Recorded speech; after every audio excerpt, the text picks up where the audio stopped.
What's good, Savages? Welcome to another episode of Blue Collar Sports. I'm Savage Paulson, and with me, as always, is the 2-minute drill of sports talk because he always delivers in crunch time. Zach McGibbon, how are you? I'm doing pretty good, Stefan. Feeling good. A lot to talk about today here as we're recording as well. I know it's like that for your area, especially for my area. A lot of snow, so looking to Yes. just kind of hunker down and get prepared for what's to come here in the next little bit. Yeah, we got some snow today. It wasn't that bad, like I said. It's like freezing snow, you know what I mean? Like it sticks Yeah. to your windshield right away. It's like it's more of a pain in the ass. The roads are pretty messy. It's pretty icy here. Like I went to the gym with my sons, just came back like 30 minutes ago, and I was like every stop I have to make, like I'm sliding. I'm like there's no way I'm stopping. So it's pretty dangerous Yeah. out there. So if you're on the roads out there, be careful. Good old Canadian winters as always. Oh yeah. Yeah. Zach, we got lots to talk about. Big week in sports. Football last weekend with the wild card weekend. As you can see, I'm dressed in all black. I'm mourning not only the loss of my Pittsburgh Steelers, but also the loss of our head coach and most likely our quarterback as well. So we'll get to that. It'll be the number one topic I want to talk about.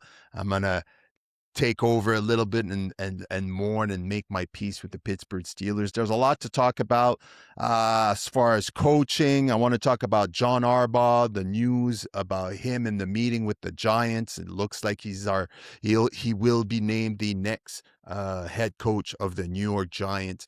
Also want to talk about the divisional matchups coming up this weekend with 4 big games coming up. And last but not least, I want to talk about the national championship game coming up this Monday between number 10 seed Miami and the number 1 seed Indiana.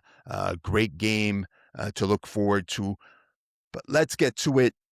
Pittsburgh Steelers, my Pittsburgh Steelers. I'm still repping Steelers for life. There you go.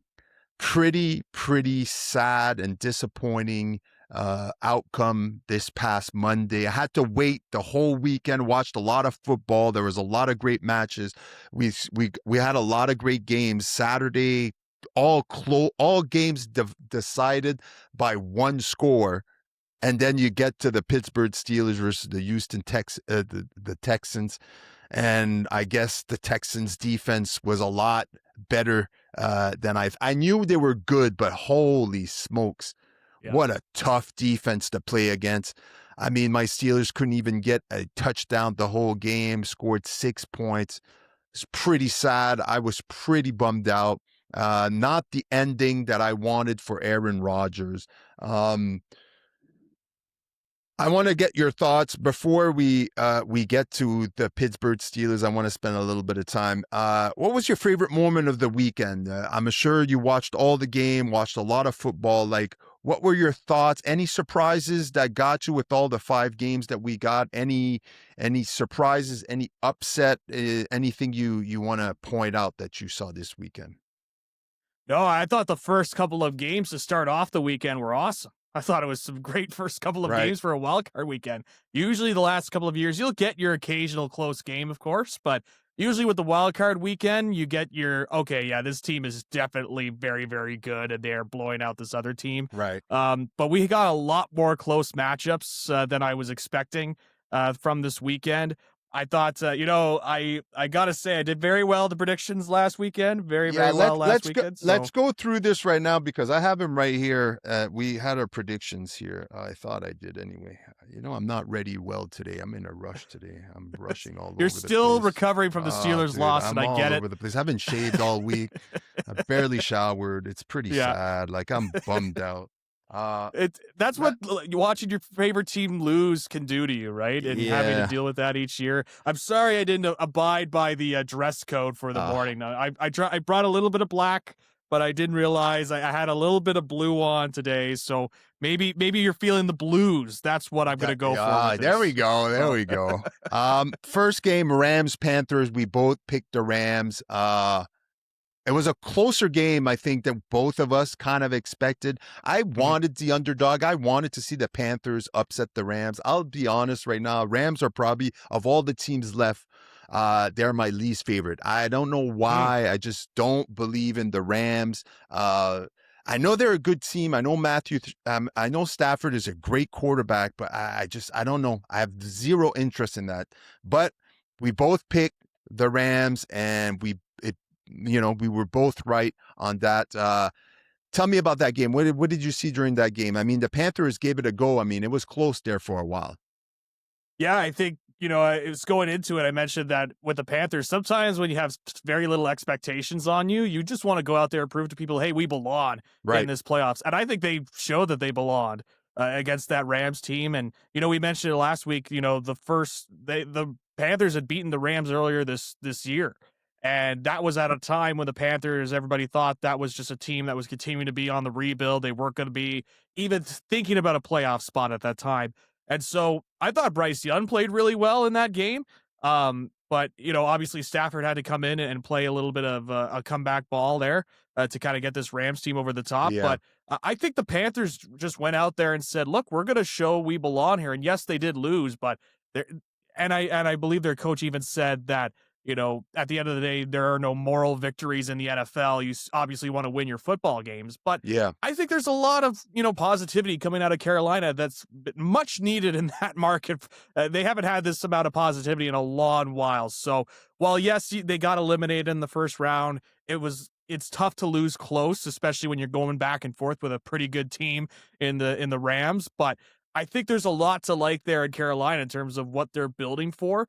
You hope that they're able to strike while the iron's hot. You hope that they don't turn into one of those one and done teams. I think last year we saw with the Washington Commanders that they were a team that were one and done. They went all the way to the conference championship and then lost Hmm. to the Eagles. And we saw what happened this year. Yes, Jane Daniels got hurt, and yes, they were dealing with some injuries, but still taking a big step back this year. So I hope the Panthers will be able to kind of move on from this, capitalize from this, and really make a name for themselves, because that's a division that is wide open for the taking, really, that they're in the NFC South. Like Yeah. each year they got in with a losing record. If they could just build off of that, and you just hope that if you're the Falcons or the Saints or whatever, if you're the Panthers, you're looking at those teams saying, I hope they don't get any better from here and we can come in and kind of take the spot. And we'll see what happens with the Bucks with Todd Bowles. But I think there's a lot to like there. And then of course with the Rams, that's a team that they had to go in and win, and it was going to look bad if they lost, and it was very close there at the end. But in the end, they were able to overcome and get the victory. I think it got a lot of people asking questions on how they will do, if they could even fare going further in the playoffs. I think that asked a lot of questions on people. So, um, but we'll see. But I thought it was a great football game to kind of start things off. I think I said at the last one, I said I don't think it's going to be as much of a blowaway as people were making it out to be going in, but I certainly didn't think it was going to be the Panthers would be winning the game at one point, late in the Right. fourth quarter. So yeah, it was a great football game. Um, Second game we saw the Chicago Bears and the Packers. Both of us last week picked the Bears to win, and they did. What did you see in this game? That's another game. I think a lot of people were. This was a kind of a coin flip when it came to what people expected. I'm sure a lot of people thought the Packers could overcome, even with them missing Mika Parson, but the Bears got it done in another tight game. Caleb Williams gets his first playoff victory. Give me your thoughts on the game. Yeah, I was the Packers were able to get the early lead, obviously, and they took it all the way to the fourth quarter. I was going into this game thinking, the Packers they've been very streaky over the last couple of games, and they haven't been as reliable of a pick to make as I have found that team to be in years past. And the thing with the Bears going in was they had the most fourth quarter comebacks this year. Whatever they've been able to do, whether it be, changing up the game plan or kind of identifying weaknesses in the fourth quarter, whatever. But the Bears were able to kind of figure out the Packers. And at one point, the Packers were up 21-3. And Yeah. the Bears somehow, like, were able to come back in that fourth quarter They and get scored that big time victory. 25 points in the fourth quarter. Yeah, that's quite impressive, especially Right. playoff time. For a young quarterback, a second-year quarterback, and Caleb Williams to do that too. I think for a lot of people, Caleb Williams was somebody going into the NFL where he certainly had the talent to be somebody in the NFL. Everybody was raving about his arm talent. Like, he has some elite level arm talent in terms of what he's able to do the ball, whether he's on the move or whether, he's in the pocket. If he sees a guy downfield, he's going to go for it. Like, he is very creative. The one thing that was kind of a knock on him was he played way too much hero ball, and he would always force throws because he knows he's got the talent. Right. And sometimes just because he knows he has the talent doesn't mean you got to use, try and force it down the seam every time you throw the football. And I think when Ben Johnson came in there, Ben Johnson, as we continue to see, and I think he's been, somebody that as the year goes on a little bit more, we'll see with the Lions next year, but he's becoming one of those guys, like, maybe he was way more key to the Lions' success than we initially thought, right? And he's able to, Sure unlock seems the like it. potential. Yeah. Yeah. Oh, yeah. Yeah. Sure Yeah. seems like it. He seems like a guy that's able to unlock the potential of quarterbacks who he has. In the case of Detroit, he was able to fully unlock Jared Goff when he was there. And in the case of Caleb Williams, you're seeing now him at his full potential. So I see all of that, and then the game that was held this past weekend, I thought the Bears, like, that fourth quarter, they just turned it on and said, you know what, we're going to go out there, we're going to be the Packers. And I thought Caleb Williams just did a great job driving the ball down the field and getting these guys in position to win. And I was a little surprised about how much Green Bay was just faltering. Usually that's a team where they're Mm, usually pretty well coached. I know there's been a lot of talk about LaFleur now in terms of, is he's going to stick around? I'm pretty confident he's going to stay another year. yeah. It wouldn't shock me if he signs an extension on top of that too. But you hear a lot of Packers fans, they're very frustrated with LaFleur this year. But very clearly, like, this is a weird Packers team this year. And obviously they didn't have Micah Parsons in there. That's going to play a factor no matter what, but still, it's not like they were lacking talent elsewhere. Like, I still think that's a good Green Bay team that could have beaten this Bears squad if they were able to fall through. So all that to say, I thought it was a great game. Went right to the end. You got the last Yeah. Hail Mary there from Jordan Love, and the Bears were able to secure the victory. Now, looking at that Bears squad, I don't think that's a team that's going to go far in the NFC, which might be a bit of a spoiler for my predictions later on. But I don't see the Bears being a team that just goes deep into this playoffs. I think this is a team that's, they'll come in, they'll beat the Packers, and then they'll lose their matchup, and they'll look back at the season like, all right, we've got some pieces here. We've got a team that we know we could build upon here. We beat the Packers in the playoffs. That's for sometimes that could be their Super Bowl, is beating Yeah. the Packers, a Yeah. divisional For rival sure. in the playoffs. So that's how I kind of view that football game.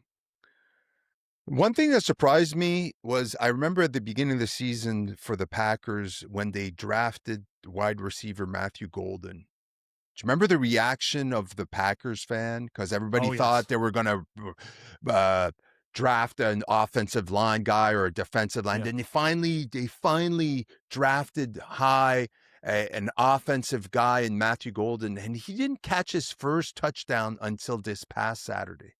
This was Right? his first touchdown of the year. I thought, like I said, I'm not I follow my Steelers and obviously a lot of football, but I don't necessarily follow the Packers that much individually, especially with the players. But I was quite surprised. It's to see Jordan. Like you said, it was a weird season for the Packers getting Micah Parsons at the beginning of the season. Everybody expected this to be the piece that was missing to this team.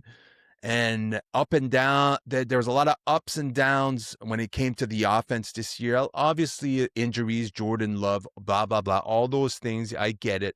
It's Yep. hard to stay consistent as a football team when you have so many injuries. Football is, as we know, is a very, very tough sport. And every year it seems to be the storyline of injuries, injuries, injuries. And if you're a team with good talent and that could stay somewhat healthy, you're increasing your chances of making the playoffs and even making a run into the playoff. But when you're basically sputtering into the playoff like the Packers did, missing some pieces on defense, Not sure everybody was 100% on offense as well, and you get the result that we saw for the Bears. I'm happy for the Bears. Chicago Bears fans, I think, are been waiting for this for a long time. Obviously, beating a divisional rival like the Packers was big for the Bears. We'll get to it later. I might not agree with you as much as you. I think the Bears might beat the Rams. I'll. I'm not ready to give my pick away yet, but we'll get to Hmm, it later on. I Uh, like it. yeah. Oh, you like it? Yeah. Yeah. Yeah, I like it. Sunday we had the Bills and the Jags. This was one of the games I was really looking forward to. I'm a look, obviously Steelers for life for me, but I also enjoy watching a lot of different players in the NFL, and I'm a huge fan of Trevor Lawrence. I've been a huge fan since he got drafted. I believe in 2021 was his first season.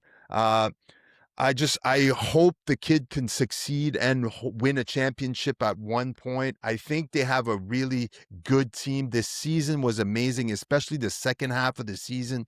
Trevor Lawrence was playing MVP caliber football as the quarterback. I really, really thought I picked you picked the Bills, I picked the Jags. I really thought the Jags would get it done. Unfortunately, Josh Allen had a different plan, and the Bills won. Tell me your thoughts on this game. Anything surprising to come out of that? This was the game when I picked the Bills I was the least confident in because this Bills team has been very, especially that defense. They don't strike a lot of confidence in you this year. Right. And it's funny to say that because this is probably their best year to get to a Super Bowl and win a Super It's their Bowl. biggest chance, right? No one's It's their best around. chance. You have Chiefs are no not there. excuses. Right. Yeah, no excuses. You got no Mahomes, you got no Lamar Jackson, you got no Joe Burrow. Like all these different people from the past are gone. You have a path to go down the AFC and win the AFC and get to a Super Bowl and potentially win it. This is their best shot. And I don't even think this is the best Bills team we've seen from the Right. last couple of years. And it was very much on display here in this football game against the Jacksonville Jaguars. There were a lot of points where I thought the Jaguars were going to pull away and get the victory.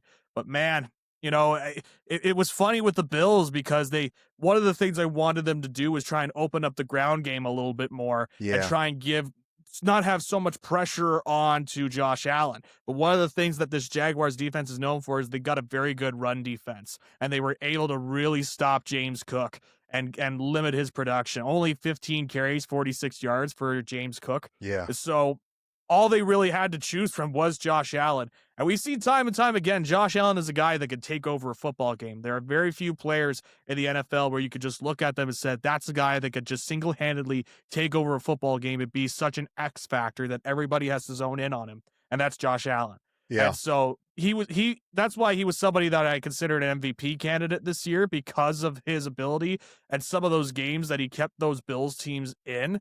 And this was another example of that with Jacksonville. Now, he might have been held up by duct tape and spit and vinegar throughout the game to try and continue this game, but he got through that game. Let me tell you, I was pretty impressed with his durability.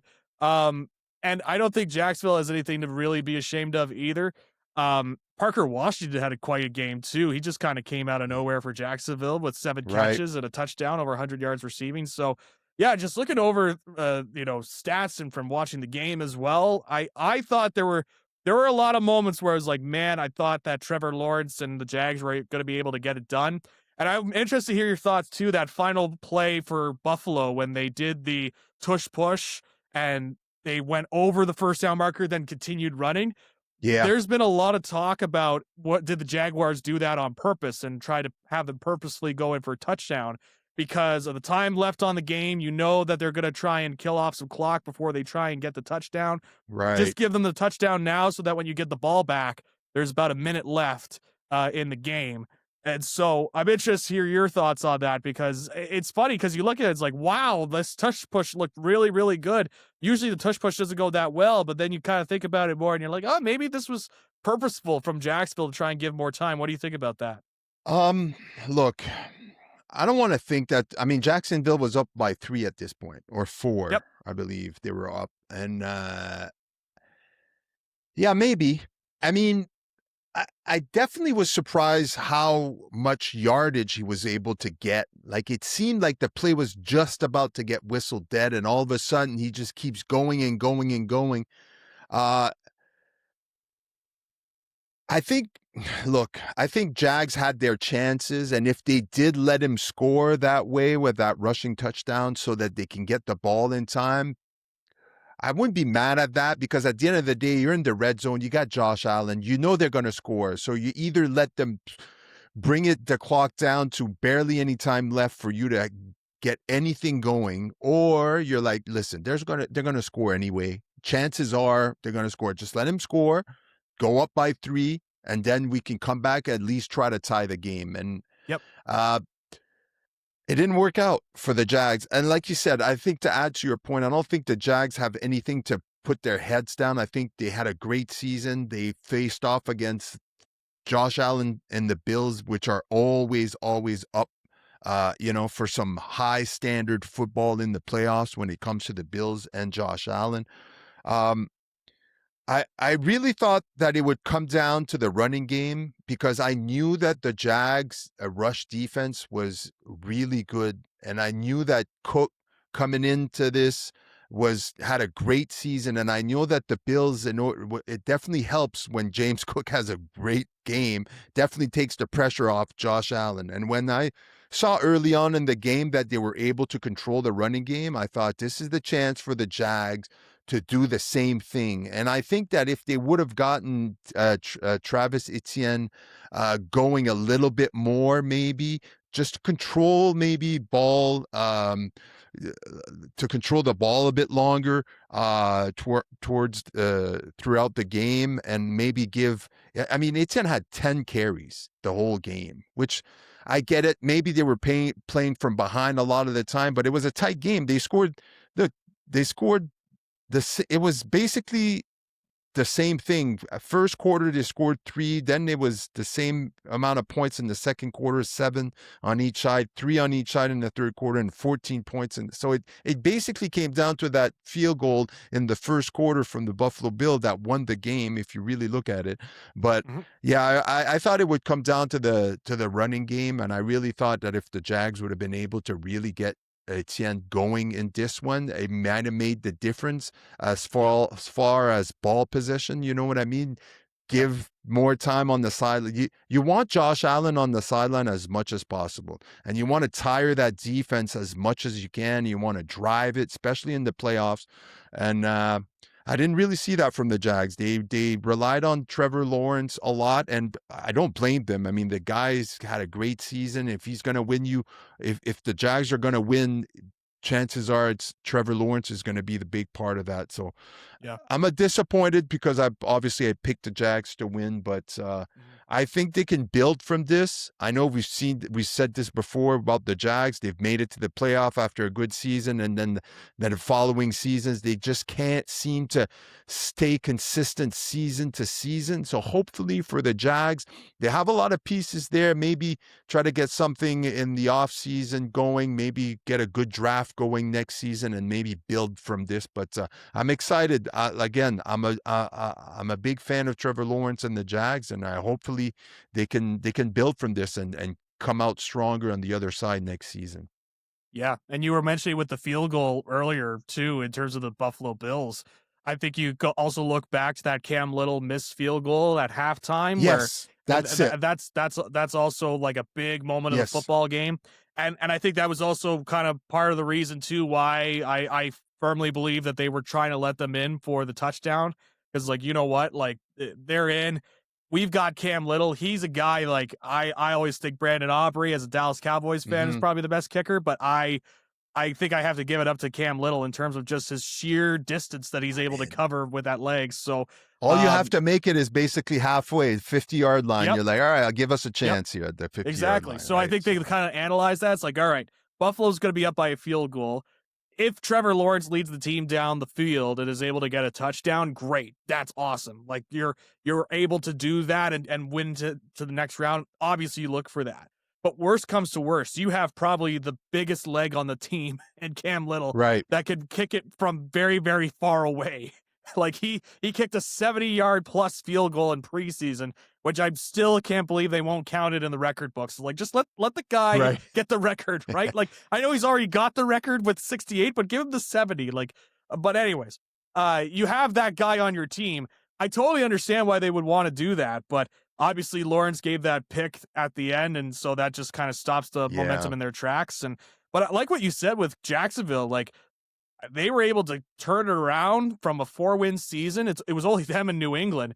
This is a great stat that's like I think there was only one other team that was able to overcome a 4-win season and win 13 games the next season. And that was the Indianapolis Colts when it was Peyton Manning at quarterback. Right. We had two of them this year with the Jags and with the Patriots. That's right. And so again, just shows how bonkers the NFL could be. So I think there's a lot to like about this Jag squad, and hopefully we'll see with Travis Hunter when he comes back. If they decide to keep him doing the dual role, where it looks like they want to, they traded him. They traded assets on the grounds that he's a dual threat from both sides of the ball.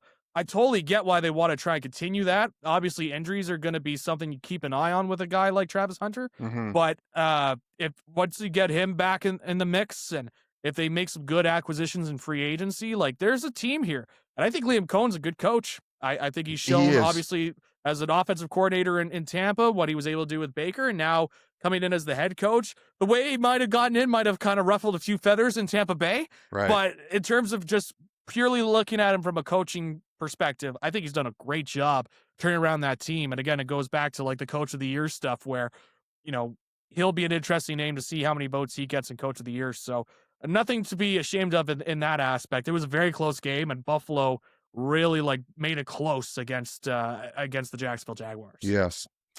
Another game, 49ers, Eagles. Another game I got wrong. I picked the Eagles, and you picked the 49ers. I did. I really thought that it was just a matter of time before the 49ers just ran out of gas. Just all the injuries they had, and this season, but the 49ers find a way to win. I mean, Shanahan can coach the hell out of this team no matter what personnel he has on the field. It seems like no matter what, against the defending champs, Super Bowl champs, the Eagles. I'm not mad about the 49ers winning. Eagles are another team I couldn't care less about. I really don't like them. I didn't like them last year. Well, I can agree with you on that one there, right. Stefan. But Yeah. So tell me what you saw in this game. And do you think the 49ers can make a run now that they've gotten past the Super Bowl champs? My big takeaway from this game is drops. So many drops from the Philadelphia Eagles. Yes. Especially from A.J. Brown. That A.J. Brown drop is going to haunt him until he gets traded. Yep. He dropped. Then Devontae Smith dropped a ball. Saquon Barkley dropped a ball. Like, I can't go out there and really fault Jalen Hurts after watching that game. If I'm Jalen Hurts, I'm frustrated because I'm throwing these passes, it's hitting these guys' hands, and they're just not catching the football. I don't want to hear any excuses. They were in their home building. They should be able to catch the ball. And so that was my big takeaway from this Eagles squad. And then obviously, you have the interaction on the sideline with Sirianni and A.J. Brown. I have a buddy who's a big time Eagles fan. And he's a big Sirianni defender. Like he always is defending Sirianni to me. He's a good coach. He's brought them to a Super Bowl, all this, right? But man, every time it seems like one year he gets everybody in tip-top shape and they go deep in the playoffs, and then the year after it's like chaos and locker room, and like, do these guys get along, and the coordinators aren't good, and all this stuff. And I'm like, I don't know what I'm getting with Nick Sirianni. It feels like a Jekyll and Hyde sort of deal. Yeah. And like the thing with him is that you can tell he's a very brash dude. Like he is not afraid to get in your face and say, yeah, I coached this team and we won. And that could work when you're winning. But when you're losing, you have a bigger target around you when you're Nick Sirianni. I feel like I've never liked him, and I just feel there's so much talent in Philadelphia with the Eagles that if they just had a level-headed coach that is half decent, they would win. Like they would almost be like a dynasty. And Yeah, I feel like he brings so much chaos. His energy is just chaotic all the time. He's brash. yeah, He's arrogant. He thinks he could say whatever. And I feel like that. I don't know. Obviously, I'm not in the room with him. None of us are. right. But obviously, there's chaos. You look at A.J. Brown and you look at all these people, even Jalen Hurts, sometimes the way he answers questions after with reporter, it's just so like, Yeah, anyway, it's just chaos. I feel like if they just had a Mike Tomlin or a John Harbaugh as their coach, somebody a little yeah. bit more level-headed, a little bit more calm, a little bit more stoic, then they would be a way better football team. Yeah, it's interesting with Sirianni because it's like sometimes I feel like if I'm looking at him because one Cowboys fan, so already that's a disadvantage. But two, like with Sirianni, like I feel like whenever I look at those Eagles team, if I'm just looking at it from a neutral perspective, I worry sometimes that I'm letting my personal feelings about how I feel about Sirianni affect how I actually look at him as a coach. Right. Because I'm like you, I can't stand the guy. Like every time I see him, like when he's talking crap He and seems all to this make stuff. Like, everything about him, and that's what bugs me yeah, about him. yeah, and it's like, They win, they lose, and it has to be about him, you yeah, know? and I just don't get good vibes. You know what I mean? I'm totally going off of vibes on it, but like I still feel like he's one of those guys that if he's got some good coordinators with him too, I think he's shown in the past. Like last year, he had Kellen Moore. He leaves to be the head coach of the New Orleans Saints. A couple years before that, he had Shane Steichen as his offensive Right. coordinator. He leaves to be the head coach of the Indianapolis Colts. Vic Fangio is the defensive coordinator there for Philly. Like if he's got good coordinators with him, like he could do enough to, take the team to that next level. But man, I just find him so frustrating. And sometimes I don't know if I'm just looking at him just because I personally don't like the guy or if I'm not giving him enough credit. It's a constant battle for me. Whenever I judge Sirianni to the point where I'm like, man, maybe he just needs to go to a different environment and maybe we'll see what Sirianni could do elsewhere. But I don't think that's happening. All that to say, all the things about Philly, and let me tell you, as a Cowboys fan, this was a great weekend. Seeing the Packers and the Philadelphia Eagles lose their games was awesome. I know the Cowboys aren't in this playoff run, but this is the closest thing I'm going to get to happiness when it relates back to the Cowboys. Right. So I was very happy about that. In the case of the San Francisco 49ers, like what you mentioned, that's a team that I, kind of mentioned with Josh Allen, put in some duct tape, spit and vinegar, and patch them up, and they are ready to go. Put the band-aids on, and somehow, some way, they find a way to get the victories when they need to. Now it's going to be tough because George Kittle's gone, and Yeah. it looks like he's torn his Achilles, so he might be gone for a bit of next season too. I'm telling you Which this, is if really they gonna win suck. another playoff game without Kittle and dude, I might be ready to crown them right away because I'm like, if they're gonna get through Seattle, which is a tough matchup, especially Yeah, with that defense, yeah, man, like, yeah, I'm just at awe with them. Like I said, it's like you watch them play, and I didn't pick against them last week because I didn't like them or I didn't think they were talented. I just thought that kind of luck would have ran out. Like, listen, you've been through adversity the whole season and you seem to come out on top every opportunity. I just thought to myself, man, at a certain point, it's got to run out, but it didn't, yep. and they were able to battle and battle against a tough Eagles team. It's impressive to me anyway. Yep. Yeah, no, I continually impressed with San Francisco, how they're able to just rally together and utilize the pieces that they have, whether it be even at quarterback during the regular season, they had Mac Jones playing games and he was playing at a really good level too. So it's like, this is a well-coached football team. Very And well, yeah. this is a team that's locked in. They know what the system is and they go out there and win football games. It is going to be tough because again, losing Kittle is going to be a big deal. Um, you know, and I did enjoy too. They got Juwan Jennings throwing a pass for a touchdown as well to get creative as well. So Yeah. there was a lot of things I liked from this 49ers team. I thought they were clearly the better football team over Philadelphia this game. But yeah, it's still, it's going to be tough, as you mentioned, the next round, which we'll preview later, but it's going to be a tough road for them. But in this case, they go on the road and Philly is not an easy place to play. it is not easy to go in there, especially playoff time, and play at a high level. So Phil is to be able to do that in Philly. If you're the San Francisco 49ers, I think you got to pat yourselves on the back for that. And then, if you're the Eagles, you have a lot of questions coming out of this season. Again, I don't think Sirianni's going to be let go. It's too late at this point. I think he's going to be committed for another year. We'll see with AJ Brown if he's going to stick around. They already fired their offensive coordinator. And so, and I know Eagles fans did not like the offensive coordinator there, whose name all of a sudden escapes me, but they move on from him. So I look at all that, and as a Cowboys fan, I'm very happy that the Philadelphia Eagles are probably going to take a step back next season. But if I'm looking at it from a neutral perspective, I do think there are some questions about AJ Brown in terms of, is he going to stick around with the team? Is he going to be somebody that's traded during the NFL draft and try and get some assets and move on from him and looks elsewhere? Because he's really starting to turn into somebody that's become, when you go out there to the media and you talk about how you're not getting enough targets and you probably shouldn't start me in fantasy football and all this stuff. And then you finally go out there and you're given an opportunity in the playoffs to get targets and you drop the ball. And you're just being vocal about that. I don't know. That doesn't seem like a good guy in the locker room for me. Right. So There's something that's there, for me. I want to give him the benefit of the doubt that maybe he's just not happy with Yep. the Eagles and that he'd play really well anywhere else. I mean, bring him to the Steelers. I would take him because I'll take anybody that could catch a ball. Yeah. He still had over 1,000 yards receiving this year. Yep. It's not like he's just like a 600-yard guy that could barely get you some.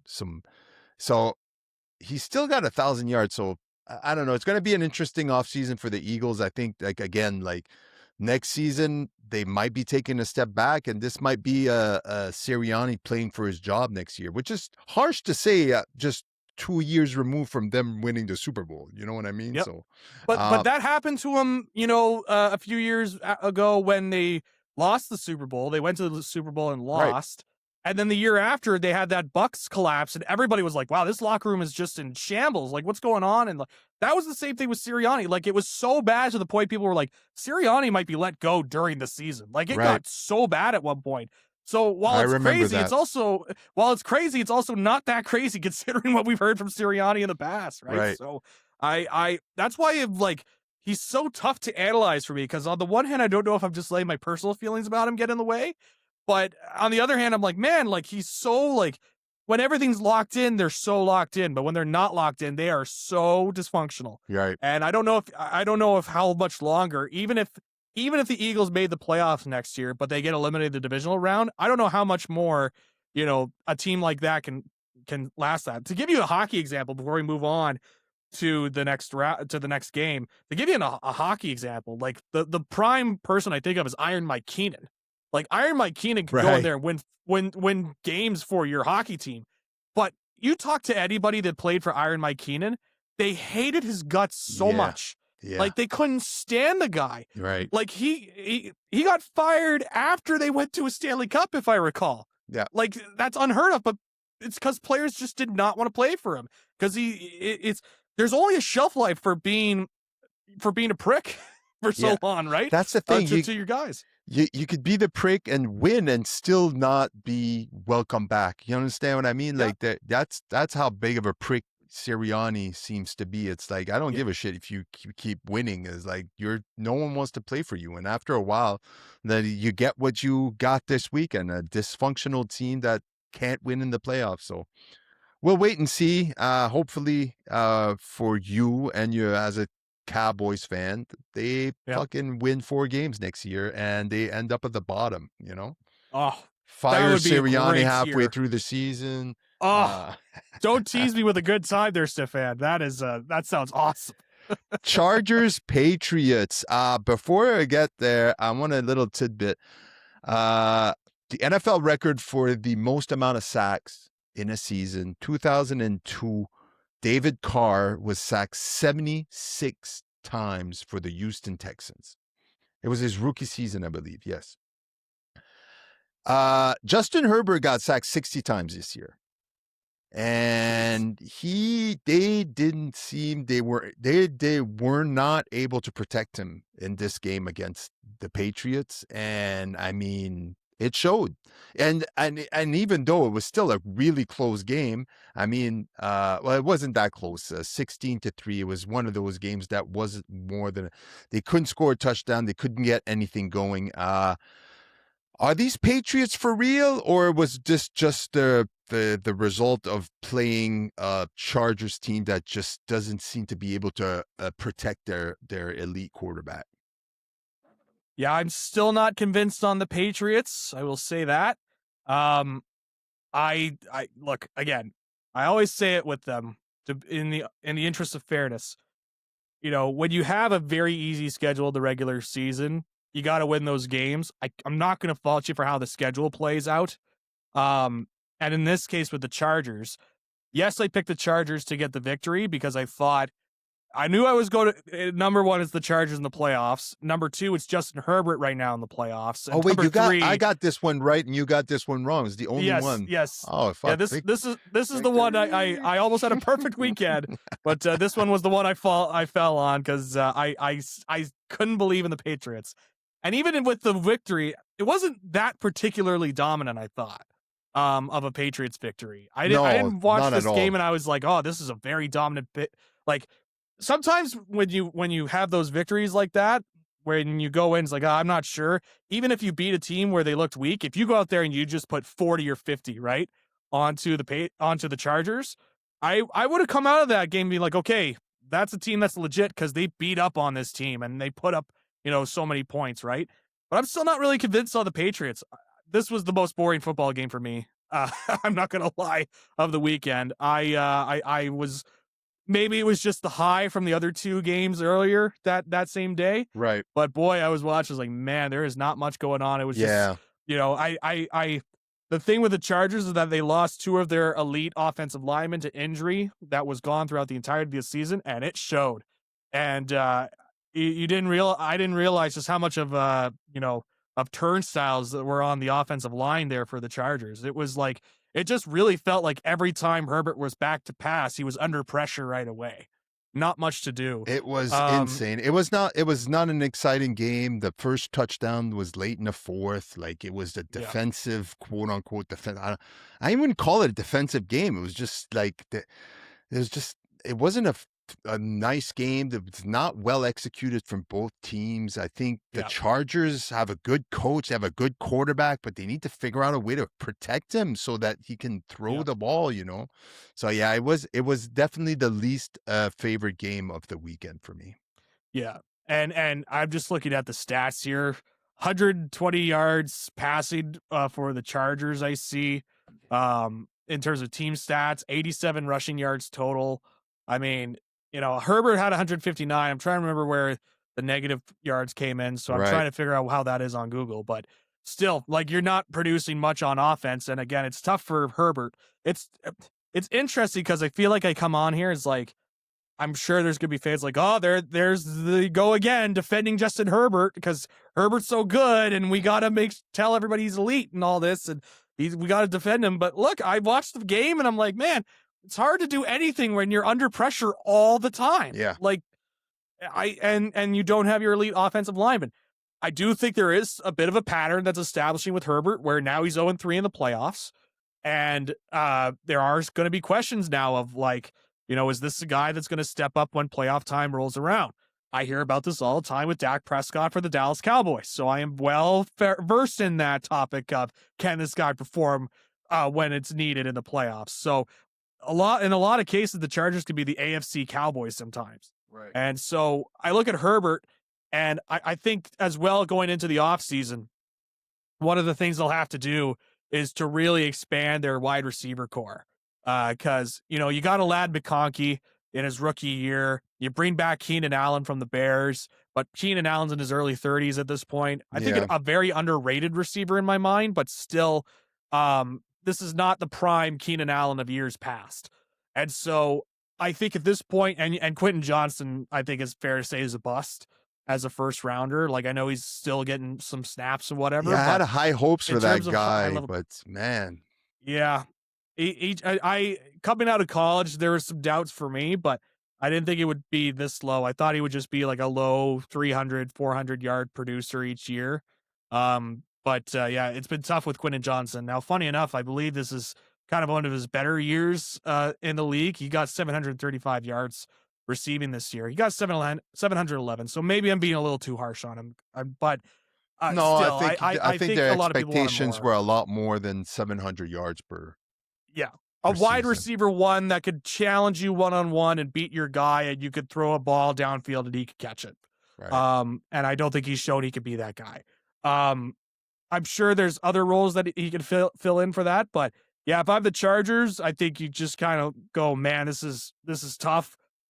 It's very clear we need some more depth on our offensive line if we're going to lose our two elite offensive linemen at the start of the year.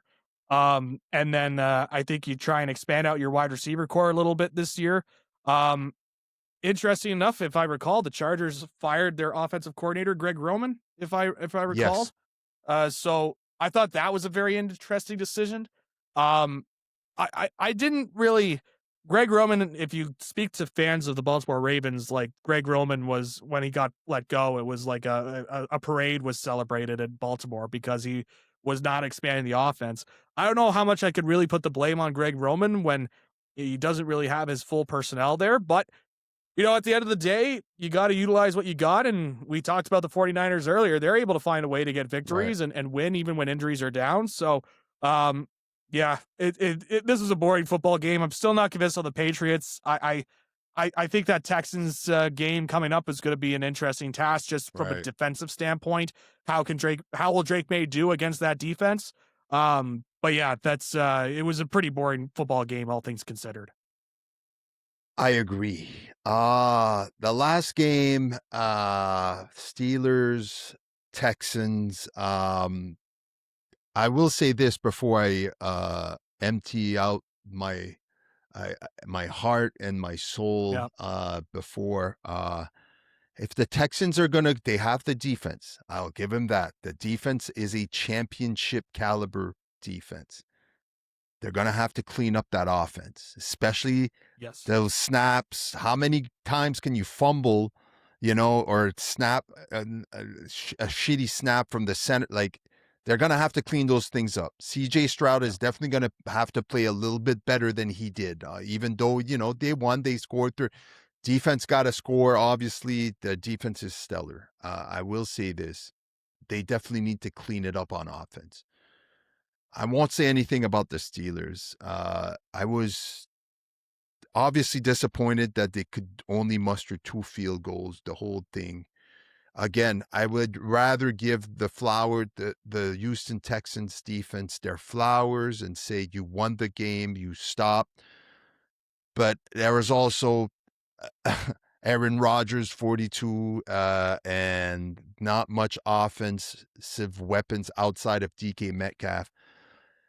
That drop seemed to seal it early in the game when that drop DK Metcalf had that wide open drop, and they didn't go back to him until the fourth quarter. I don't even think he got a touch the rest of the game.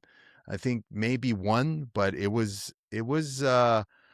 yeah, there's a lot of things that in my mind I was pretty out of it by the fourth quarter. I was like, all right, it's time to go to bed. This game's over.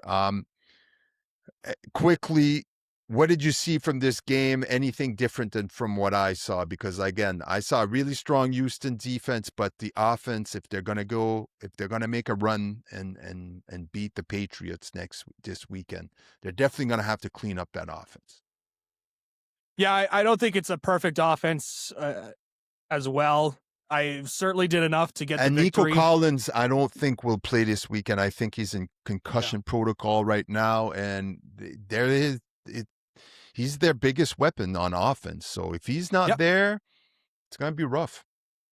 Yep. It will be. Yeah, Collins got hurt during that game. Now they were still able to rely on other guys. Christian Kirk had a big game Yes. in that playoff game. So yeah, it's interesting with that Houston team. I thought what I was really impressed by was Jaquavius Marks, Yeah, the that running running back back. there. Yeah, he needs to have I don't think a another lot of big people games. knew him coming in. And but he really impressed me when he started getting the ball Woody 19 marks, I guess carries, I should say. 112 yards, one Yep. touchdown. Yeah. Yep. I think he's really they were mentioning how, like, especially the latter half of the season, he really started to come into his own as the primary back for the Houston Texans. And he really showed out in that game, I thought. I thought he was the one that was really driving the ball for the Houston Texans all throughout the game. And you could tell that they just continue to rely on him. And he had a big time game stats wise. So I was pretty impressed with the way Woody Marks played. When it came to the Steelers, Stefan, I was watching and I was like, man, I was kind of hoping that for your sake, the podcast, we would have a guy like one of our teams going far in the playoffs. So I was like, oh, let's Yeah. see. Maybe Aaron Rodgers still has a little bit of magic left in him. Maybe I'm too harsh on the Pittsburgh Steelers last episode. And maybe I was like, oh, it was a decade ago when they last won a playoff game. And ever since that's been wild card, wild card, wild card, wild card. Maybe I was being tough. Boy, did that Steelers offense look lost when I was watching that Yeah. game. And Aaron Rodgers, it was a throwback to the old Green Bay Packer games where he's just mad at his wide receivers, he's mad on the bench, and he's mad, like just mad. And I was like, yeah, this is a team that's not really going to do much after that. Um, I the only way the Steelers were going to win that game was if their offense had turned it on somehow, some way, and they just couldn't. And I just don't think that Steelers offense has the depth needed. Like what you mentioned, DK Metcalf can't be the only option, and he had 2 catches, 42 yards receiving, and he was the best receiver on the team Right. for them, and he wasn't even being targeted after a drop. And Yeah. so, it's tough sledding for Pittsburgh right now. I think there's a lot of things that team needs to improve on.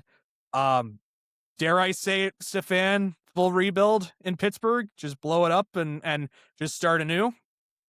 I do not think the Pittsburgh Steelers as an organization of how they do business and Yeah, how they hold themselves to this blue collar sports, that's this right. blue collar attitude, work ethic, this standard that they held themselves. It might be they won't call it that. I don't think they'll call it a rebuild. Look, obviously, the outcome of the game was that Mike Tomlin said, "I'm done," resigns, walks away. That's one thing. You're but now that Mike Tomlin is gone, the little chances of getting Aaron Rodgers back for another season is not happening because I believe it was Mike Tomlin was like it was like a package deal, right? When he signed with the Steelers, it was a big reason it was Mike Tomlin. So they're gonna need a new quarterback, which we're gonna talk about in a little bit. Look, you want to call it a rebuild? I don't know. See, I look back at to when they Bill Coward last season, 8-8. Mike Tomlin, they make the hire. I remember it was controversial at the time. They didn't expect Mike Tomlin to get hired and defensive coordinator and all that. They hire him. He goes 10-6 his first season, right? Yep. So I know that the Steelers want to win. Their fans expect the Steelers to win. They'll demand it. I mean, the fire Tomlin chants were all over the place this season, even in the playoff game, and well deserved. Obviously, they had to put some blame somewhere, and I get the frustration. Uh, but right now, still mourning not just the loss, but the loss of our head coach now. It feels like there's too many. They're going to need a new quarterback, a new head coach, some offensive tools somewhere. It's kind of hard to deny that there's going to be some sort of rebuild going on in the next season or two. But I do not believe the Steelers are going to be down for too long. I think this organization is well managed, and I think they hold themselves to too much of a high standard to stay down for too long. So Yeah. I'm going to be the optimist here and go maybe next year, maybe another year, but that's it. I think they're going to look to be winning football games as soon as possible. Now, it's got to start with getting the right guy as a head coach. And there's a lot of names floating out there. I'm not ready to put any name on either on this pot. Maybe I'll leave it to you right now if you got I haven't really looked into it. Obviously, I've heard the rumblings. They're looking at uh the Notre Dame coach. I've heard his name. I forget his name. Is it Marcus Marcus Freeman. Freeman? Um Shula, I've heard his name too as well. There's a lot of guys that I've heard their name, even McDaniels,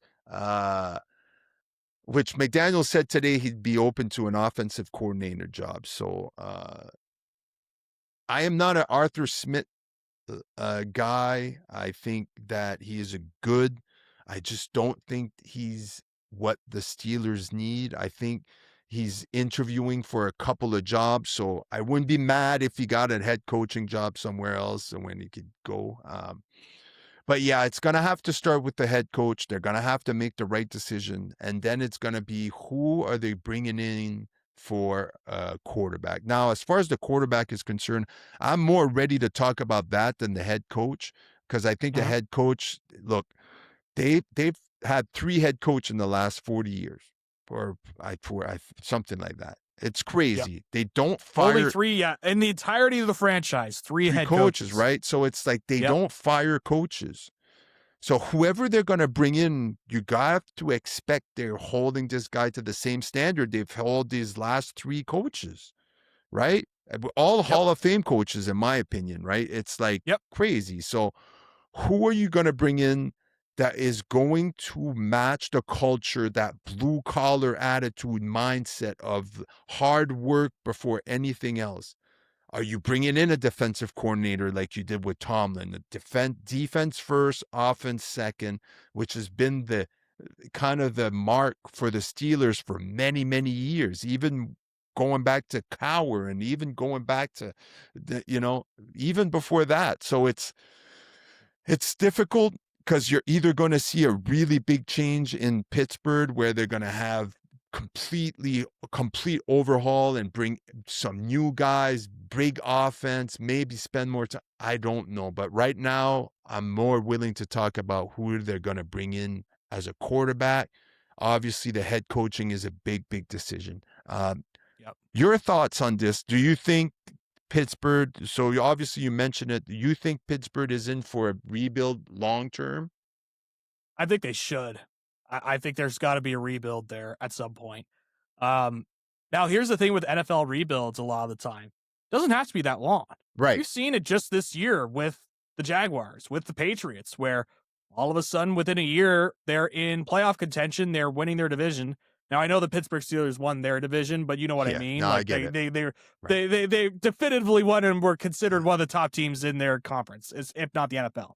So I think with the Steelers, Tomlin's gone now. I think you still want to have a new vision.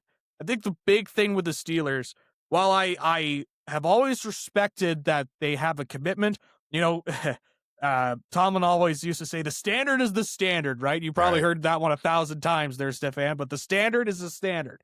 I think there are some things with Pittsburgh, though, that I feel from the last couple of years where I think they need to modernize now. And that doesn't mean you have to give up on your traditions or anything like that, but you have to start to adapt to today's NFL. Um, the Bears for the longest time, they were a team that's always focused on defense. Like when you think Chicago Bears, you think defense. Right. Whether it be the 85 Bears, right? Or even the team that went to the Super Bowl back in 2005, they went on there because of their defense led by Brian Urlacher. But now when you think of the Bears, you think, oh, this offense that they've got here now with the weapons and Caleb Williams, they got 2 running backs that they can rely on, that sort of thing. Sometimes you have to adapt. And I think with the Steelers, I think they got to start looking forward and say, okay, what are we going to do to win football games? What is our bread and butter? Does that mean changing the focus of being a mainly defensive team and going all offense in order to win football games? I don't know.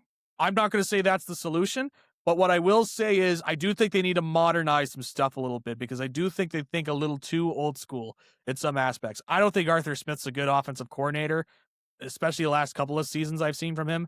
I think he's still coasting off of the one good year he had in Tennessee where they went to the Mm-hmm. AFC Championship and he was the offensive coordinator.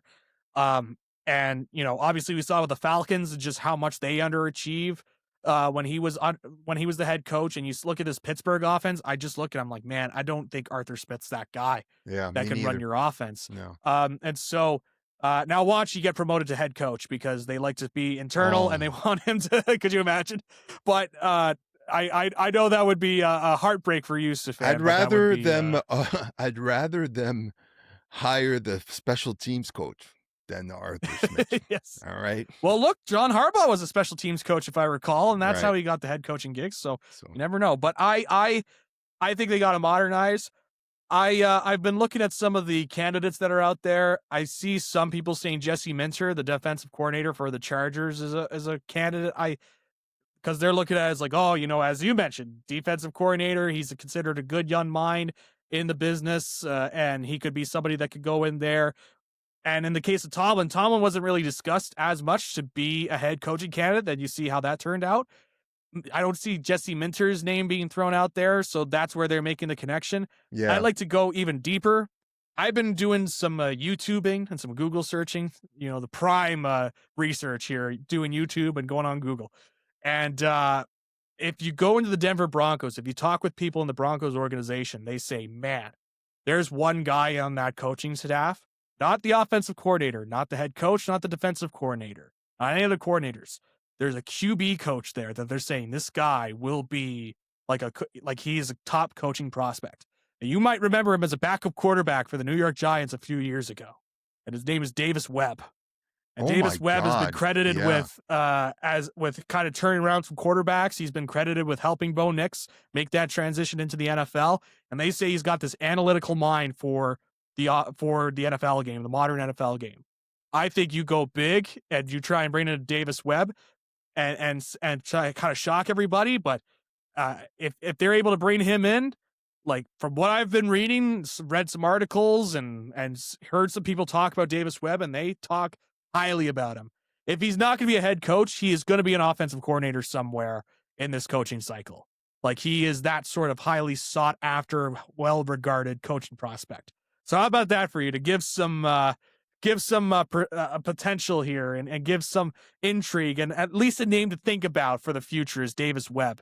That's the one I continue to hear about constantly. here's what I would love to see, and this is like completely. I've also done some digging and try to figure out. Here's what I think. It starts with who they're going to bring in as quarterback, and here's who Yep. I would love to see them bring out as quarterback, but only if they bring in the right coach. I would love to see them bring Malik Willis in as their quarterback. And I would think they should there's a guy out there, Lincoln Riley, the USC Mm, head coach. And if okay. you read about him, he is one, if not the best QB developer right now. And he's been credited with Baker Mayfield and Kyler Murray, Kyler Murray Jalen was another Hurts, one. Caleb Yeah, Jalen Williams. Hurts. Right. Yep. Get yourself a young quarterback and bring in this guy, Lincoln Riley. He's done a great job with a lot of these quarterbacks. Listen, I love what you said about they need to modernize, and I agree. And this should be the way. But you shouldn't the offensive guy, the head coach, you can bring in a guy that's really focused on the QB job as the offense, as the head coach. Hire and just defensive coordinator, stick with a really good defensive coordinator, build your defense. Obviously the defense is aging too with the Steelers, so you kind of have to start looking with that, which would be a good time to kind of flip it. All right, we got to Yeah. rebuild this defense now, we got to go strong on offense. I love what I saw from Malik Willis in the couple of games he played for the Packers this year. I think he is a really good untapped. I think he's going to get a starting quarterback job next year. And I would love it if the Pittsburgh Steelers would give him a look, bring him in. Because look, if there's one thing that has me surprised a little bit is I've been hearing a lot about the quarterback talk for the Pittsburgh Steelers, but there's one name I do not hear at all from anybody, and that is Will Howard. They drafted a quarterback last year, a Yep. national champion quarterback. Of course, Ohio State won that championship not because of Will Howard, mostly because of their defense and all the other weapons they had. I get it. Yeah. All the wide receivers and yeah. But he's still a national championship quarterback, a guy that won a natty. And you drafted him late last year. And I think that guy has something in him that he can be coached. And if you can bring a guy in like a Malik Willis, or you don't have to be Malik Willis, it could be maybe even a Kyler Murray, right? There's the Lincoln Riley connection there with him. I think that honestly, of all the names I've seen, I am not impressed with any of them. But if I look at Lincoln Riley and his resume and how to bring up because obviously, if the Steelers are going to have a short rebuild, they need a quarterback, and they don't need a quarterback that's only going to be there for 1 or 2 seasons. They need a young quarterback. They're not going to get him in the draft next year. Who are they going to draft? Ty Simpson from Alabama? I'm sorry, Fernando Mendoza falls to the Pittsburgh Steelers. Here's like that. Okay, so here's a hypothetical. Okay. We all know that Tomlin, because he resigned and didn't get fired, that if he is going to go coach anywhere else, the team is going to have to trade for him, right? We all agree. We all understand that. Yep. What would be the highest draft pick you would be willing to give up for Mike Tomlin? Would you give up a first-round draft pick for Mike Tomlin? I see where you're going here, Stefan. I think the Raiders need a new head coach. I think the Raiders should trade their number 1 pick for Mike Tomlin and, I don't know, Mason Rudolph, Will Howard, give them all the quarterbacks. And in return, Pittsburgh Steelers gets Mendoza as their franchise quarterback because holy shit, that kid is good. He is good. And there's no question about a rebuild. I could see him making the playoffs next season, but that is my dream scenario. Obviously not going to happen. I mean, the Raiders need a quarterback. Also, Geno Smith being gone. They can find a coach somewhere else. But yeah. I was gonna say there, Stefan. I do also like dreaming too and living in my dreams and fantasy. Yeah. So, but again, I think they're gonna have to go with a young quarterback because they need somebody they can develop for the future, not just for 1 or 2 seasons, but they need to keep him for longer. So Malik Willis is a good option. He's still young enough that he can develop into a franchise quarterback. Again, I don't see them drafting. It's a very, very quarterback light draft next year, except for the top guy. You got Moore that says he's going back to Oregon next year, so he's not going to be part of the draft. So, the Jets are fuming about that too, because I bet you they were like, "Here's our quarterback, Dante Moore is going to come in," and he's like, "Yeah, nope, that's not happening. I'm staying 1 more year." He's like, "I do not want to go play for the Jets. I'd rather stay in college for another year." Yes, but I'd make a lot of money in NIL. So you know what? Fair play to him. I think I've spoken enough about the Steelers and mourned enough. Felt good to get it off my chest and talk about it. So I'm grateful for the opportunity. But you have anything else to add? If not, we're going to move on to the next few points there before we move on to the next weekend's matchup.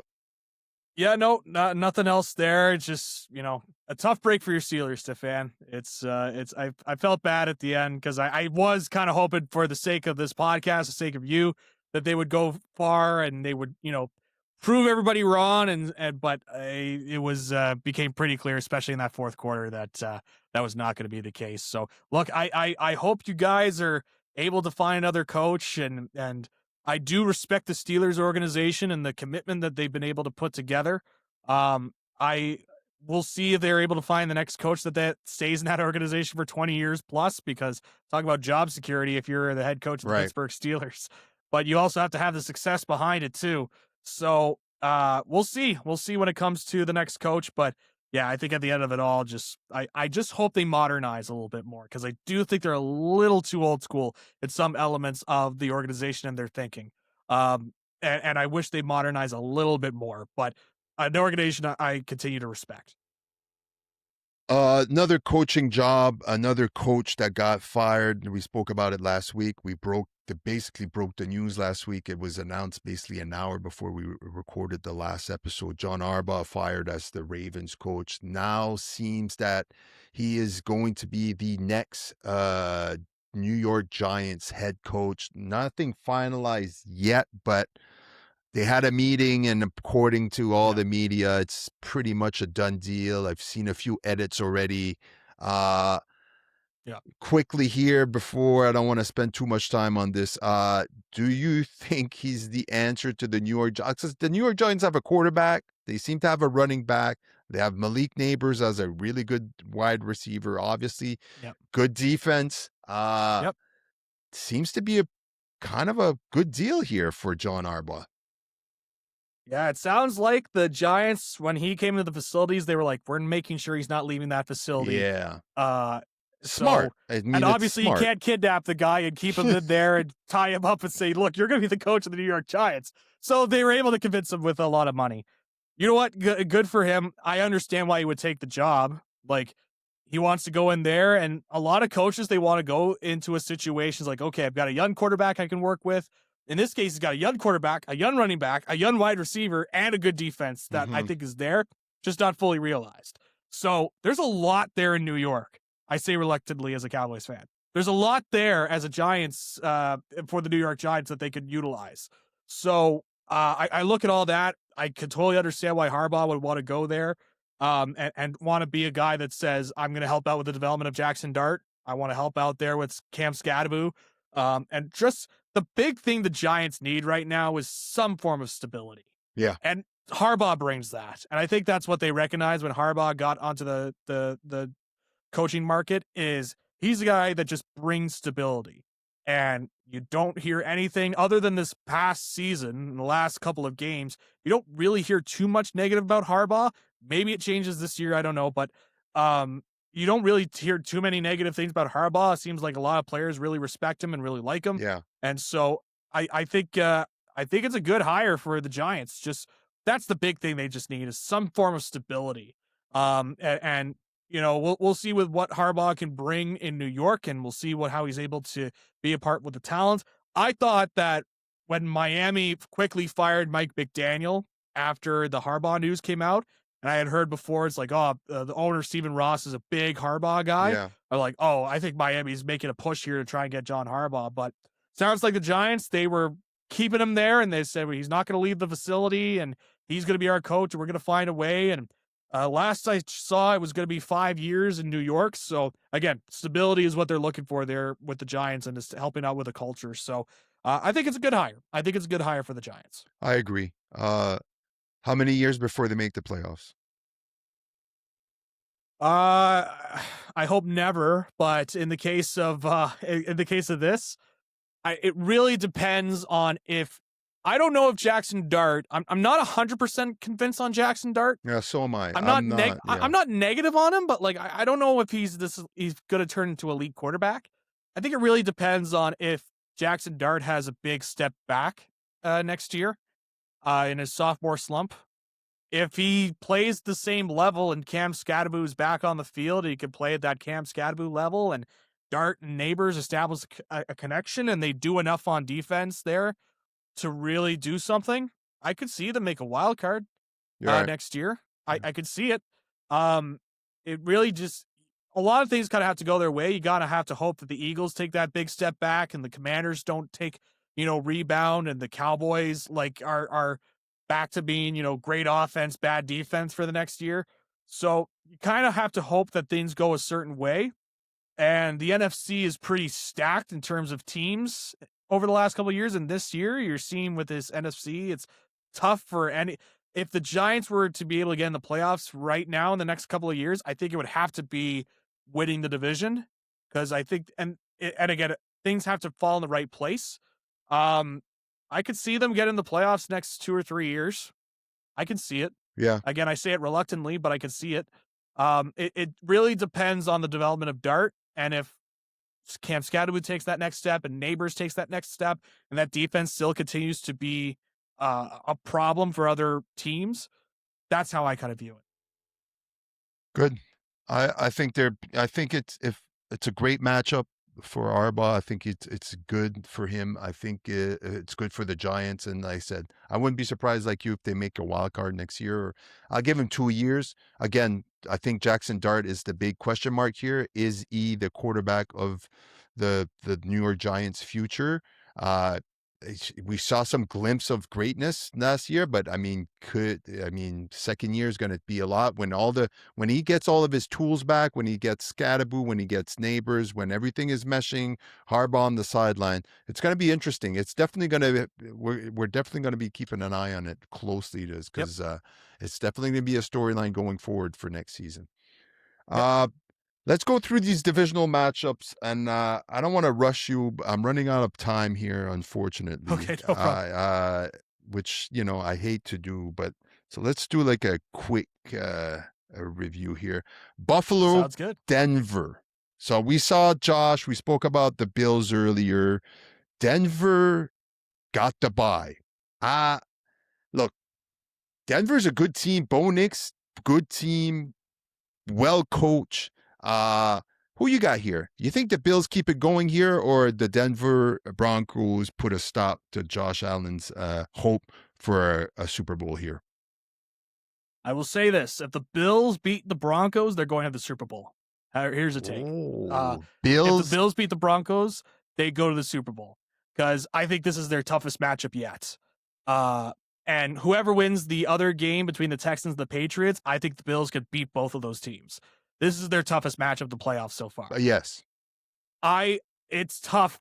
So I made the prediction that the Bills will go to the playoffs. Will go to the Super Bowl. I'm going to stick by it. I think it's going to be by a field goal. I think this will be a very good football game. I think it'll be very close. I'm not 100% sure. It's funny. I still think about Auburn Bo Nix in some areas where he was not a good quarterback. Yeah. So it still sticks in my head. I know he had a good season, but I think Josh Allen is going to find somehow, some way. If his arm falls off, he's going to put it back on, and he's going to throw an 80-yard bomb down the field to keep this Bills team in it. Whatever he has to do, he's going to do it. I'm going to pick the Bills. Again, not 100% confidence, but again, this is the path right now. And if the Bills beat the Broncos, they're going to the Super Bowl. That's my take. I agree. I think Buffalo wins this game. Again, I think it's within a field goal. There's going to be a close game, but I am not yet ready to believe in these Denver Broncos. Yeah, I picked the Bills here. I think Josh Allen. I'm not ready to say if they win they beat the Broncos, he's going to the Super Bowl. But if you look at the other end, it's either Houston or New England. It's like, who are you picking here coming out of this AFC? Like, are you going to pick Buffalo, Denver? I'm picking the Bills right now. I'm sticking with the Bills, so I'll pick the Bills. So me and you on the same page here. 49ers, Seahawks.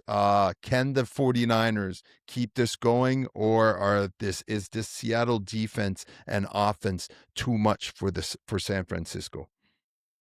I think the big question in this one will be, can Sam Darnold continue the play he had in the regular season into the postseason? That's going to be the big question. Sorry, I missed you. I didn't hear anything for some reason. Say that again. Okay. Yeah. I was going to say, no, it's all good. I was just saying, if the big question will be, is Sam Darnold going to be the same guy we saw in the regular season into the postseason? Right. Can that guy continue to be somebody that can win football games for you? I don't think that's an easy question that could be answered. I'm going to pick the 49ers. I think even without George Kittle, I think that team, they just find ways to win right now. And I think they're going to continue to do that. Plus, a lot of these guys, they have playoff experience before. I think the Seahawks team is, again, another tough test here, and not only divisional round, but also divisional opponent with the Seahawks. I think the Seahawks will put up a real good fight. I really do. I think it's going to be close. The big question for me is Sam Darnold. It's funny. I said earlier, it's like, he showed he had a comeback against the Rams. and really showed that he could be a star QB for the Seahawks. Now we're in playoff mode. This is going to be a big time test for Sam Darnold. Can he win in the playoffs? And I don't know if he can.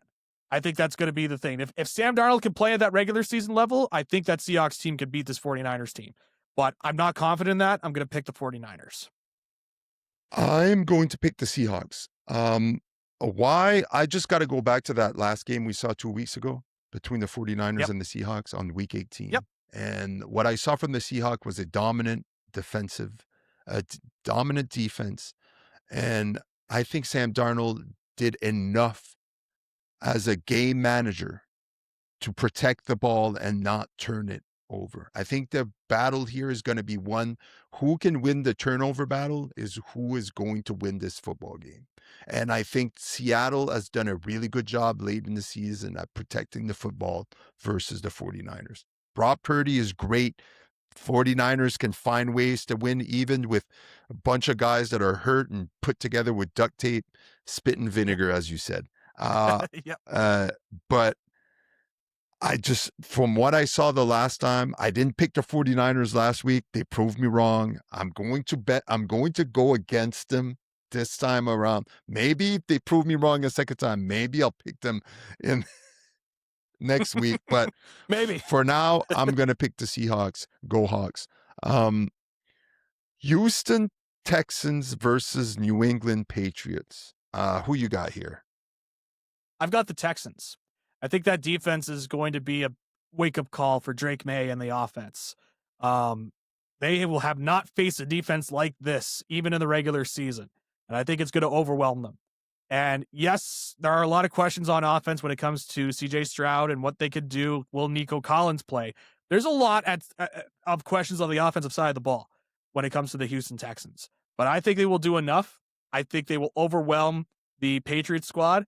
And the big thing with this Houston Texans squad is that they're not afraid to take the ball the other way in a pick six. Absolutely. They are very good at that. So they are not afraid to produce the points themselves on defense. So I'm picking the Houston Texans over the Patriots. Like you with the 49ers, I'm continuing to doubt the New England Patriots. Yeah. Maybe I'll do it again when they beat the Texans on Sunday and they go against the Bills in my prediction. We'll see. But for now, I am picking the Houston Texans. I am also picking the Texans. I might pick them a whole time. If they beat the Pats, I might pick them to win the Super Bowl after a while. It all depends on how CJ Stroud and the offense can keep it together. I don't expect them to score 45 put 45 on the board. They don't need to. This defense is just, I haven't seen a defense like that in a long time where they just rush to the football. Wherever the football is thrown, it doesn't matter if there's a pass that's complete. You're not getting much yards after the catch with the Texans. And I think New England is going to have a rude awakening this weekend. I'm picking the Texans defense over the Pats. Yeah. Last but not least, Rams versus the Bears. Who do you got? The Bears.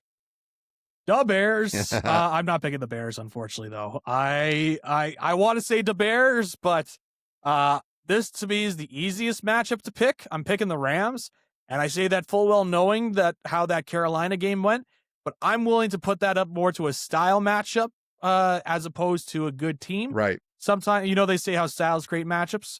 I think in this case, I think the Rams, they're mad about how close it was against the Panthers. I think this is a team that they could beat in the Bears. And yes, the Bears have shown they could come back in the fourth quarter, and we've seen what happened with the Rams holding on to a lead. But I think this Rams team is going to be coming in a little bit pissed off, and I think they're going to beat the Bears on Sunday night. I think Matthew Stafford throws 3 picks, and they lose to the Bears. Ooh, I like that. I think Caleb Williams comes into this game and he's built up some confidence with this wild card weekend. And I think they come in and they shock the Rams and put up a W. So I'm going to pick the Bears with Matthew Stafford having a not so good game. Again, that's my hot take. But I'll pick I'll pick the Bears again, tough matchup. Look, I'm not putting anything against the Rams. The Rams were considered the best team by a lot of people at the end of the season. Best team Yep. over the Seattle Seahawks, over a lot of other teams. But I don't know. I'm going with my gut. I'm going with the Bears. I'm excited about these matchups. 4 matchup. This is where you get down to to the important things. You get one thing I will say about this: we didn't see much except for that Steelers. I'm gonna take that Steelers aside. I'm gonna forget about it. Boop. Yep. We did not see.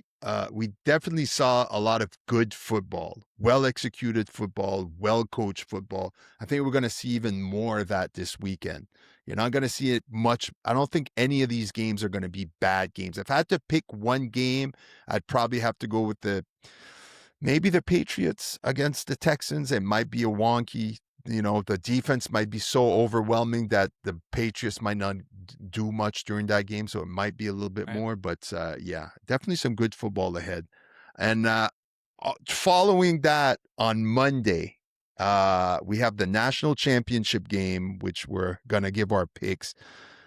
I watched more college football this season than I've ever watched. And I said it here last week. I think I was kind of an orphan when it came to being a fan of a team. I was just a fan of college football because I would only watch them during the playoffs. So I would always watch the same teams, Alabama and Ohio State, and all the top teams that are always in the playoffs, always in the standings.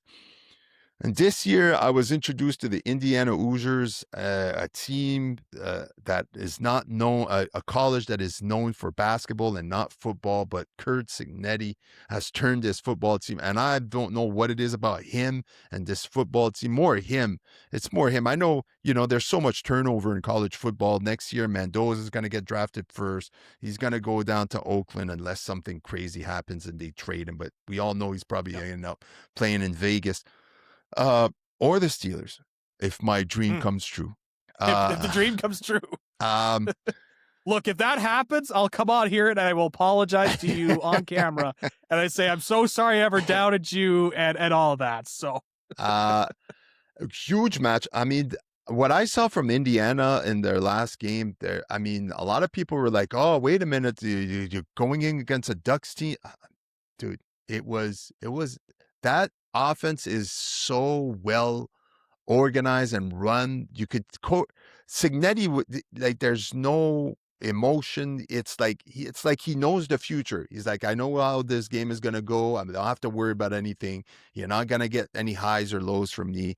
This is what I expect my team to win, and this is what we're gonna do.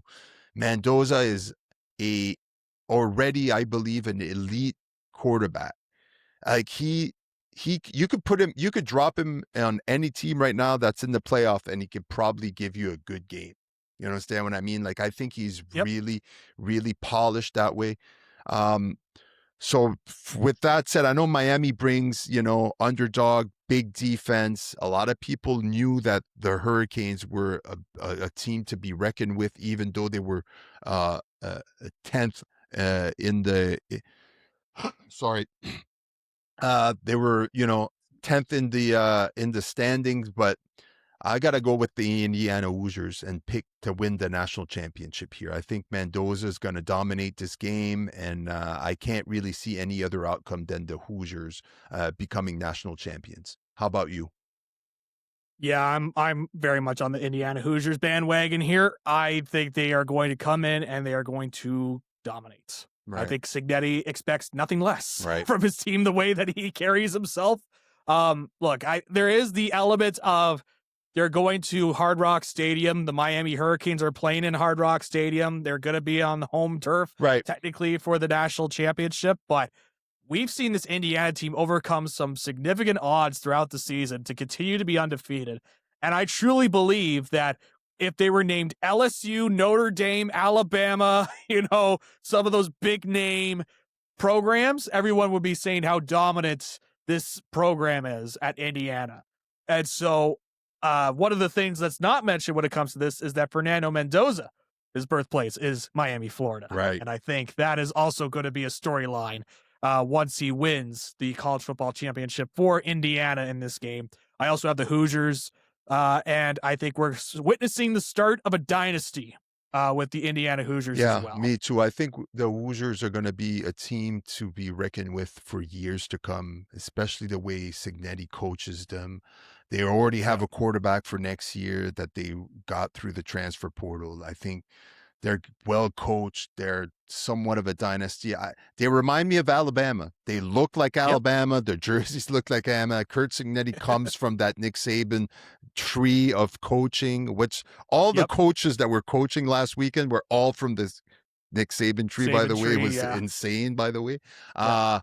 But yeah, I'm going to start buying some Indiana gear, merchandise, There and you I'm going to go. start wearing them around the house because that team is for real. Yep. Zach, once again, thank you so much for joining me for this episode of Blue Collar Sports. We're on episode 15 already this season. We got a lot of more sports in the next couple of weeks and months to come. So I'm excited for what's to come.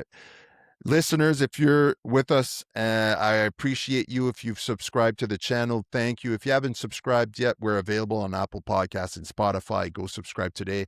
And we're also available on YouTube at SVG TV. Check us out, Blue Collar Sports. Subscribe today so you don't miss any future episode.